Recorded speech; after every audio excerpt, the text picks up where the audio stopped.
Алматы облысы, Қарасай ауданы, Шамалған ауылы, Үшқоңыр орта мектеп-гимназиясының қазақ тілі мен әдебиет пәнінің мұғалімі Идрышева Назерке Қуанышбековна. Сәлеметсіңдер ме, балалар? 10-шы бөлім Наурыз мейрамы. Сабақтың тақырыбы Наурыз думан. Оқу мақсаты: кеңес берудің түрлі формалары мен жағдаяттарына сай ұлттық сөз әдебі мен сөйлеу этикеті формаларын қолдана білу.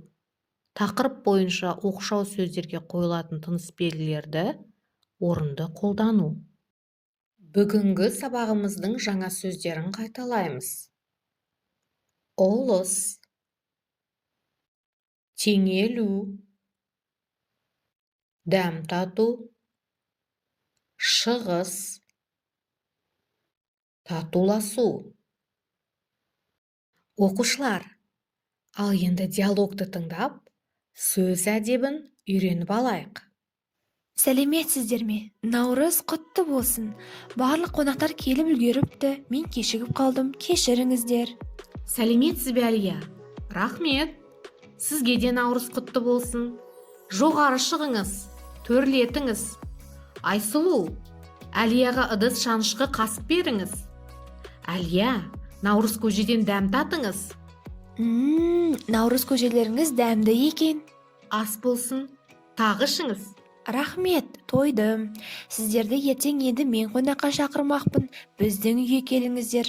Жақсы, ертең барайық. Грамматикалық тақырып оқшау сөздер. Оқшау сөздерді қайталап шығайық. Сөйлем құрамында айтылса оның мүшелерімен грамматикалық байланысқа түспейтін сөздерді оқшау сөздер дейміз. Оқшау сөздің 3 түрі бар: қаратпа сөз, қыстырма сөз және одағай. Слайдқа қарап, ережелерді қайталадыңдар деген ойдамын. Енді бірінші тапсырманы орындайық. Сөйлемдерді көшіріп, оқшау сөздерге қойылатын тиісті тыныс белгілерді қойыңдар.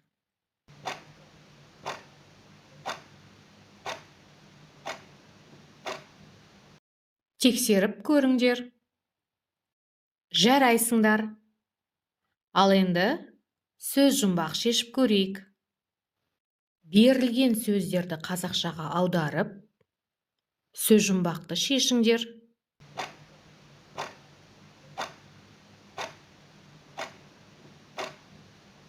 Тамаша. Барлықтарыңда Наурыз деген сөз шықты деген ойдамын. Наурыз жыл басы. Наурызда күн мен түн теңеледі. Жаңа күн басталады. Қазақ халқында бұл мейрамды тойлаудың ертеден қалыптасқан дәстүрі бар. Ең алдымен адамдар өз отбасыларында Наурыз таңын қарсы алады. Бір-біріне жақсы тілектерін айтады. Үйдегі үлкен кісілер жастарға бата береді. Ренжіскен адамдар Наурызда бір-бірінен кешірім сұрап татуласады. Сау болыңдар, балалар. Наурыз мерекесі құтты болсын.